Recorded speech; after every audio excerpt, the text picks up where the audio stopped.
Hello दोस्तों, स्वागत है आपका वाईफाई स्टडी लाइव टेस्ट। सीधी बात नो बकवास, एक सीरीज सुनील सर के साथ। सीधी बात नो बकवास, इस सीरीज में आपका स्वागत है। मैं लाइव टेस्ट लेकर के आया हूँ हमेशा की तरह आपके लिए। और इसमें मैं आपको कुछ टेस्ट के क्वेश्चंस जो हैं वो पहले मैं आपको दूंगा, और फिर आप उन टेस्ट को सॉल्व करेंगे। ध्यान से सुनेंगे। आपको मैं 20 सेकेंड्स दूंगा।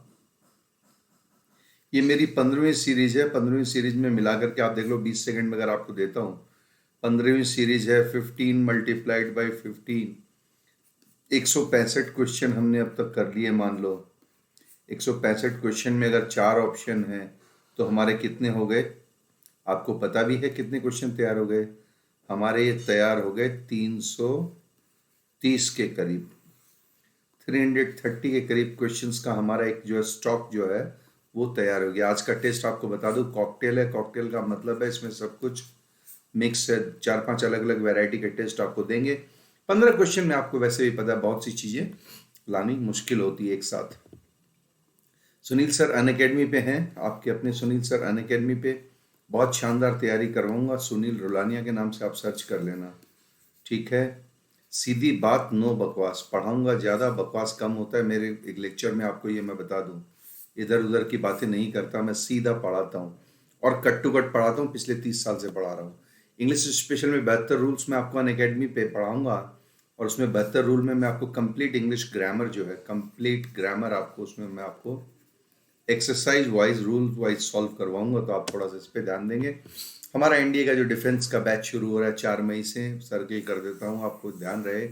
4 मई को हम इसे लॉन्च करेंगे, तो आप इसमें वाईफाई डिफेंस कोड को अप्लाई कर सकते हैं। और इस कोड के जरिए आप, ये जो कोड देख रहे हैं आप, वाईफाई डिफेंस, इस कोड को आप रेफरल कोड के रूप में यूज करके और आप इसमें एक डिस्काउंट अवेल कर सकते हैं और शानदार तैयारी कर सकते हैं। तो आइए सीधी बात नो बकवास सीरीज में चलते हैं हम।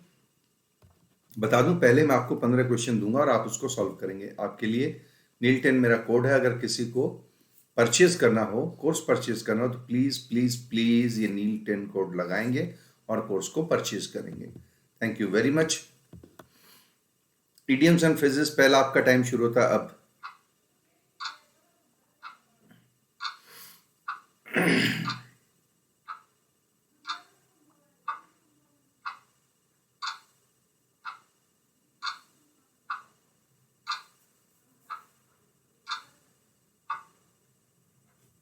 चलिए, टाइम पूरा हो गया। ये भी इडियम्स एंड फ्रेजेस में है।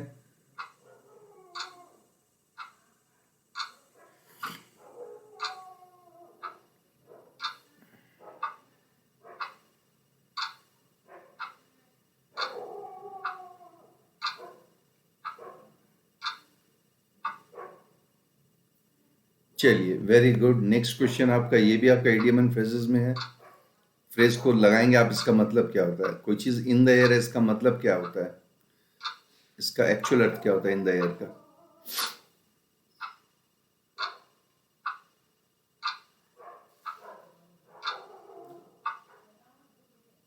चलिए, वेरी गुड। नेक्स्ट भी इडियम है, एंड इन स्मोक। कोई चीज एंड इन स्मोक हो जाए तो इसका अर्थ क्या है?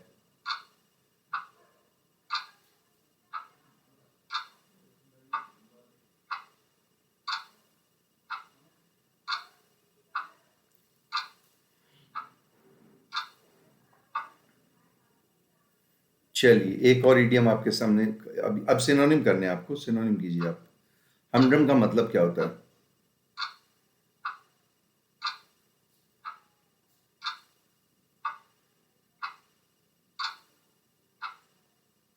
टाइमर टिकर चल रहे हैं, टक टक की आवाज देख लीजिए। बस, इससे ज्यादा टाइम आपको नहीं मिलेगी। आंसर मैं आपको अभी कराऊंगा, जस्ट सबके सब सॉल्यूशन बताऊंगा आपको। मेरे साथ टेस्ट पे जुड़े रहिए आप प्लीज। लाइव टेस्ट और कोई प्रोग्राम देखे ना देखे, मेरा इवेंट देखे ना देखे, अपने यार दोस्तों फ्रेंड को सबको शेयर करें और बोलें कि इतनी शानदार ट्रिक से समझाने वाला टेस्ट नहीं मिलेगा। सर केवल क्वेश्चन नहीं देते, बहुत अच्छी तरह से समझाते हैं।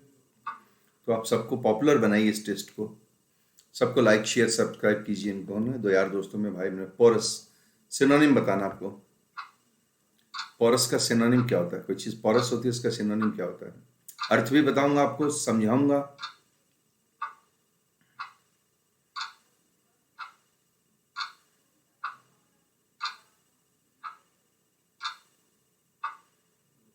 चलिए आगे चलते हैं। एंटोनिम्स बताने अब आपको इसका, डिसेंट का एंटोनिम क्या होता है।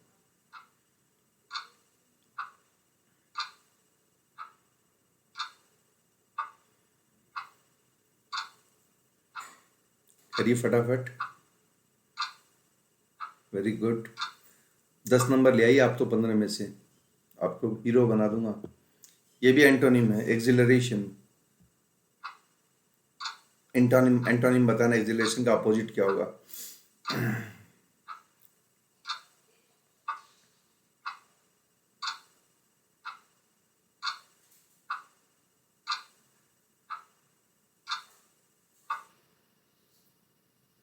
चलिए इसका भी एंटोनिम बताना है, इरेवरेंट का।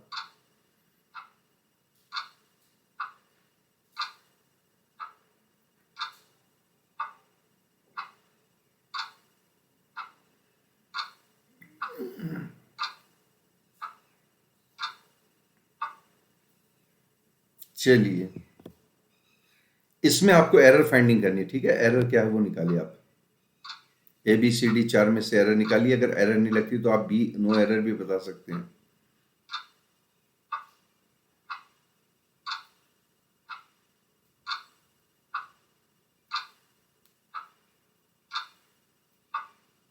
पांच मिनट फालतू दूंगा इसमें, 5 सेकेंड, सॉरी।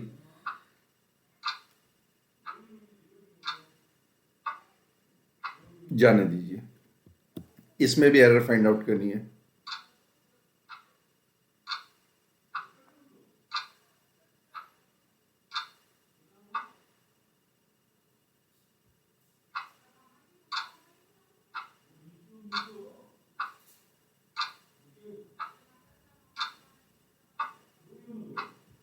बस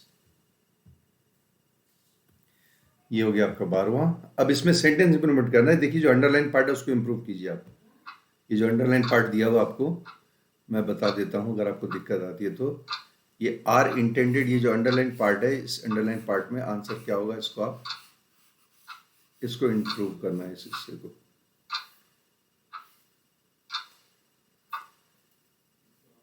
कर लिया आपने। एक और आपका यही अंडरलाइन पार्ट, इसको इंप्रूव कीजिए। ये प्लेसेस जो दिया हुआ आपको लगता है अगर ये सही नहीं है तो इसकी जगह क्या आएगा, क्या आएगा इसकी जगह कि ये इनमें से आ जाए, इन चारों में से। एक क्वेश्चन और है आपका, तसल्ली रखिएगा। मैं एक क्वेश्चन एक्सप्लेन करूंगा आपको, एक क्वेश्चन का अर्थ बताऊंगा।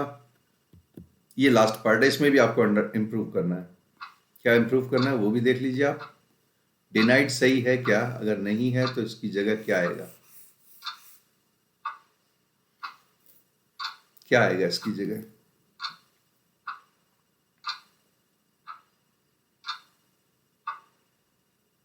चलिए आपका टेस्ट हो गया खत्म। अब ये कह सकते हैं आपको कि क्या पता है क्या नहीं पता है, वो इसका फैसला होगा। याद रखना 15 में से 10 क्वेश्चन, सिर्फ 10 नंबर चाहिए थे ईमानदारी के हमें, और सुनील सर के साथ शुरू हो जाइए। 10 नंबर लाने का सिलसिला आपका शुरू हो जाता है। चलिए खत्म कर देता हूँ, है ना। लाइव टेस्ट आप मेरे साथ देख रहे हैं कॉकटेल सीरीज में, 15वां टेस्ट है। अनअकैडमी पे फॉलो करेंगे, सर्च करेंगे सुनील रोलाने के नाम से। कंप्लीट इंग्लिश कराऊंगा 72 रूल्स में। एनडीए का बैच जरूर देखेंगे आप, ठीक है। और नील 10 का रेफरल कोड लेंगे। आइए सॉल्यूशन में चलते हैं दोस्तों। Idioms and phrases. Out of the way का मतलब क्या होता है।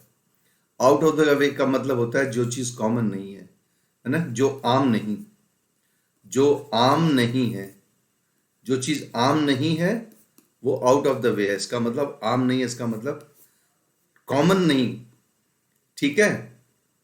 कॉमन नहीं, अनकॉमन चीज जो होती है वो आपकी होती है आउट ऑफ द वे। ध्यान से सुनोगे, ठीक है ना।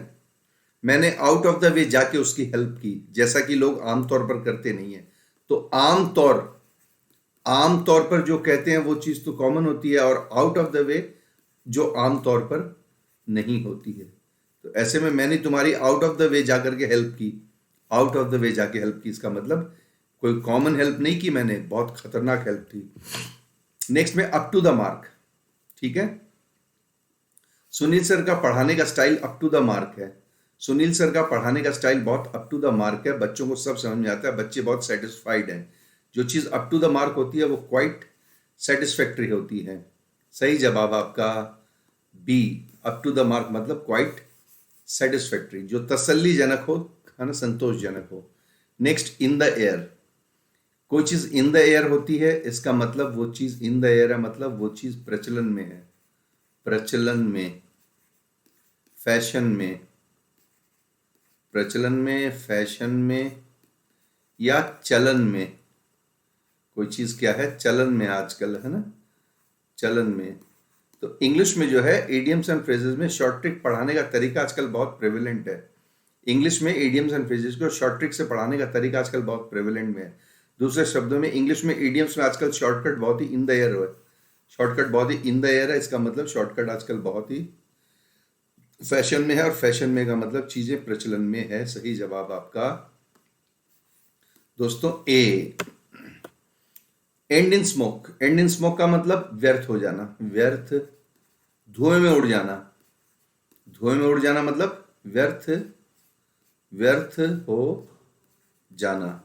मैंने बहुत से प्लान बनाए थे, है ना, मेरे डिफेंस एग्जाम की तैयारी के लिए, लेकिन मेरे सारे के सारे प्लान एंड इन स्मोक हो गए, मतलब उनका कुछ नहीं बटा, यानी कि केम टू नथिंग, यानी कि कुछ ना हुआ, कुछ फल ना निकला। एंड इन स्मोक का मतलब है रिजल्ट जीरो, कुछ फल ना निकला। तो सही जवाब क्या हो जाएगा दोस्तों, B for Bombay. Humdrum. Humdrum का मतलब क्या होता है दोस्तों, सिनोनिम बताना है। हमड्रम का मतलब होता है बेहद नीरस। नीरस माने जो चीज आपको बिल्कुल भी मजा नहीं देती, फालतू किस्म की एकदम। नीरस या कोई चीज फालतू होती है, कोई चीज डल। डल का मतलब भी बोरिंग। तो हमड्रम का मतलब बहुत ही बोरिंग। ध्यान से सुनना, पिछले 2 महीने लॉकडाउन के बहुत ही हमड्रम रहे हैं। लॉकडाउन के पिछले 2 महीने बहुत ही हमड्रम रहे हैं। लॉकडाउन के पिछले 2 महीने इतने डल रहे, ना कोई मूवी, ना कोई थिएटर, ना कोई शॉपिंग मॉल, ना कोई प्लाजा, ना कोई परचेजिंग, ना कोई मार्केटिंग। घर में लॉकडाउन बैठे रहो। इतना हमड्रम अप्रैल इतना हमड्रम रहा है, इतना बोरिंग रहा है कि क्या बताएं। सही जवाब है सी। सही जवाब है सी। दोस्तों इसमें एबीसीडी कुछ उल्टे पुल्टे नहीं, ऐसा तो नहीं हमने पहले गलतियां कर रखी हो, देख लेंगे अपन। अभी तक तो ऐसा कुछ नहीं हुआ है, एबीसीडी सीरियल वाइज आ रहे हैं। इसमें चालाकी कर रखी है इसने। चलो कोई ना, सी होगा इसका जवाब, है ना, बोरिंग। नंबरिंग से क्या फर्क पड़ता है हम देख लेंगे। इरेट करना, किसी चीज को इरेट करने का मतलब आप उसे क्या कर रहे हैं, है ना, क्रुद्ध कर रहे हैं, क्रुद्ध करना। क्रुद्ध का मतलब नाराज करना, गुस्सा दिलाना, गुस्सा दिलाना, आक्रोश दिलाना, आक्रोश दिलाना, है ना, दिलाना। तो किसी को आप इरिटेट कर रहे हैं, आक्रोश दिलाना, इसका मतलब आप उसको अनॉयड कर रहे हैं। सही जवाब क्या हो जाएगा दोस्तों, सी। सुनील सर के साथ वाईफाई स्टडी लाइव टेस्ट पे आपका स्वागत है। मैं आपको बहुत अच्छे से प्रैक्टिस करवाता हूँ और एक एक चीज का मतलब बताता हूँ। इस लाइव टेस्ट को अगर आप छोड़ देंगे तो जिंदगी आपको छोड़ देगी, कामयाबी आपको छोड़ देगी, कहीं के नहीं रहोगे। मेरी बात को याद रखना, सीरियसली कह रहा हूं। इसको फॉलो करना और लगातार शेयर सब्सक्राइब करना। पोरस दोस्तों, पोरस क्या होती है, पोरस मैं बताता हूं आपको क्या होता है। राइट दोस्तों, दोस्तों ये पानी का मटका है। क्या है दोस्तों, ये पानी का मटका। एम आई राइट, पानी का मटका, मिट्टी का। दोस्तों इसके आपने देखा होगा, इसके बाहर कभी कभी क्या होता है, बहुत ज्यादा गर्मी में इसके बाहर क्या होती है, बूंदे जमा हो जाती है। एम आई राइट, तस्वीरों से पढ़ा रहा हूं, बूंदे जमा हो जाती है। इसका मतलब है आर पार पानी या हवा, आर पार पानी या हवा। इंग्लिश में लिखूंगा वाटर या एयर, जिससे पास हो सकती हो, पास होना, पास हो सकती हो सकती हो, आप समझ गए होगे, अर्थात गुजर सकती हो। जिस चीज के अंदर से चीजें जो है वो गुजर जाती है और पानी बाहर आ जाता है बिना फूटे ही, छिद्र से। छिद्र समझते हो ना, चिप। तो कुछ पदार्थ ऐसे होते हैं जिनमें वाटर या एयर क्या होती है, पास थ्रू हो जाती है। पास थ्रू का मतलब उसके भीतर से गुजर कर बाहर आ सकती है। ऐसो को हम कहते हैं इंग्लिश में परमिएबल। ये इसका सिनोनिम है, परमिएबल। इसका मतलब क्या होता है ना। छिद्र अवशोषी, आपको छिद्र अवशोषी, छिद्र से जिसका अवशोषण हो सकता हो, हिंदी में ऐसे कहते हैं, छिद्र को अवशोषित कर लेने वाली। पानी का मटका एक तरह से कच्ची मिट्टी का बना हुआ जो मटका होता है वो पोरस होता है, अर्थात पानी की बूंदें उसमें अंदर से बाहर आ सकती है। ठीक है ना। तो सही जवाब क्या हो गया आपका, ए हो गया। एंटोनिम, यहां बहुत से लोग मारे जाएंगे क्योंकि डिसेंट में वो असेंट देख करके सोचेंगे CNT, ये गलत है।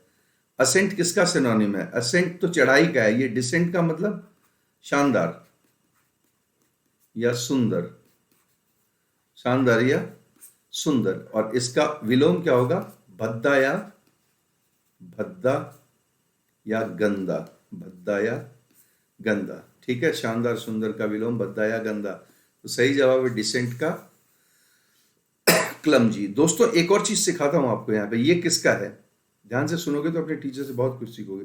ये किसका विलोम है, ये वाला डिसेंट है, ये एस लगता है डिसेंट, इसका अपोजिट क्या बनेगा, एसेंट। ठीक है, इसका मतलब है ना, नीचे उतरना, नीचे, और इसका मतलब ऊपर। ठीक है, असेंट का मतलब ऐसे और डिसेंट का मतलब ऐसे। और डिसेंट की एक और हिंदी भी होती है, इसको अपन कुल या खानदान भी कहते हैं, अपना कुल या खानदान जो होता है। ठीक है, एक अच्छे डिसेंट से आई है वो, ऐसा भाभी हमारी का, भाभी का हमारा डिसेंट बहुत ही अच्छा है ना। वो गोरखपुर के पुराने रजवाड़ों से हैं, अर्थात राज परिवार से हैं, तो उनका कुल खानदान बहुत ऊंचा है, इस तरह की बातें करते हैं। मेरी भाभी का डिसेंट 500 साल पुराना है खानदान। एक्सिलरेशन, एक्सिलरेशन अति आनंद, अति आनंद, परम उल्लास, है ना, ये तो प्र हो गया, परम उल्लास। अत्यधिक खुशी या अत्यधिक उल्लास या आनंद को एक्सिलरेशन कहते हैं। ऑपोजिट लेना ना इसका आपको, अभी हम एंटोनिम में पढ़ रहे हैं ना, तो एंटोनिम लेना है, तो मुझे एंटोनिम चाहिए, एंटोनिम नीचे मुझे क्या चाहिए, है ना, घोर निराशा, घोर निराशा, है ना, दुख, घोर निराशा है दुखी, इसका क्या हो गया दोस्तों, ऑपोजिट हो गया। तो सही जवाब क्या हो गया आपका एंटोनिम में, बी। एक्सिलरेशन का उल्टा क्या हो गया दोस्तों, एक्सिलरेशन का उल्टा हो गया बी, डिजेक्शन। नेक्स्ट चलेंगे, इरेवरेंट। इरेवरेंट का मतलब क्या होता है दोस्तों, कोई बंदा जो है वो बहुत ज्यादा क्या होता है, नास्तिक होता है, या किसी की चीज में, उसे किसी चीज में क्या नहीं होती, श्रद्धा नहीं होती। तो श्रद्धा नहीं होती तो उसको अपन क्या बोलेंगे, श्रद्धाहीन, या दूसरों में आदरहीन बंदा, आदरहीन। कुछ लोग जो हैं आजकल मंदिर वंदिर नहीं जाते, नवरात्र वरात्र नहीं करते, क्यों नहीं करते, वो बहुत ही इरेवरेंट होते हैं। कुछ लोग अपने माँ बाप के प्रति भी बहुत इरेवरेंट होते हैं, कुछ लोग पड़ोसियों के प्रति इरेवरेंट होते हैं। लेकिन इसके अपोजिट क्या हो गया, इसका अपोजिट है, कुछ लोग बहुत ही कर्टियस होते हैं, यानी कि शालीन, शालीन या शिष्टाचारी, शिष्टाचारी, या बहुत ही आदर पूर्व होते हैं। ठीक है, तो उनमें आदर की भावना होती है। तो जवाब क्या हो गया दोस्तों आपका, आपका जवाब हो गया ए।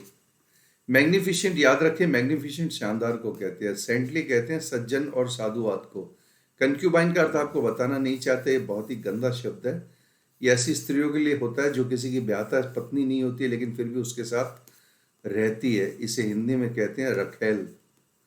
रखेल मीन्स किसी की बिना शादी किए हुए किसी के साथ रहना, उसके बच्चे पैदा करना, पालना पोसना, एक तरह से गंदा शब्द है रखेल। हिंदी फिल्मों में कई बार ठाकुर के अलग से होते हैं परिवार में, जो शादीशुदा बीवी के अलावा दो एक से उसका अलग चक्कर होता है जिसको वो रखता है अपने ऐशो आराम के लिए, उसे रखेल कहते हैं। कंक्यूबाइन जो है वो हाफ वाइफ होती है, लीगली वाइफ नहीं होती है, ये सिर्फ एक ऐसे ही रिलेशनशिप में रहती है। एरर फाइंडिंग में आइए दोस्तों, 10 नंबर क्वेश्चन आपको कर दे, having found a piece of cheese, two cats went to a dog to divide it among them. देखिए आपने क्या किया मुझे नहीं पता, अमंग देम उनमें बांटना है, बांटना किसके बीच है, दो बिल्ली, एक रोटी का टुकड़ा दो बिल्लियों को मिला, दो बिल्लियां बोली कुत्ते को रोटी का टुकड़ा देके हमारे बीच बांट दो। तो दो बिल्ली के बीच बंटवारा किससे होगा दोस्तों? दो बिल्ली के बीच बंटवारा किससे होगा? बिटवीन से होगा। इसका मतलब किस पार्ट में एरर है दोस्तों, आप बताइए। आंसर आ जाना चाहिए आपका, सी पार्ट में एरर है। We met our prospective employer for a briefing session in the Taj hotel. हम अपने भावी मालिक से, प्रोस्पेक्टिव एम्प्लॉय मीन्स जो हमें नौकरी देगा, उससे एक वार्तालाप करने के लिए हम ताज होटल में मिलने के लिए गए। हमने अपने मालिक के साथ में, जो कि हमारा होने वाला मालिक था, प्रोस्पेक्टिव माने होने वाला मालिक जो था, उसके साथ बातचीत के लिए, डिस्कशन के लिए, ब्रीफिंग सेशन के लिए हम ताज होटल गए। ठीक है सर, आंसर किस पार्ट में है इसमें? आंसर मुझे पता चल गया, इसके सी पार्ट में है।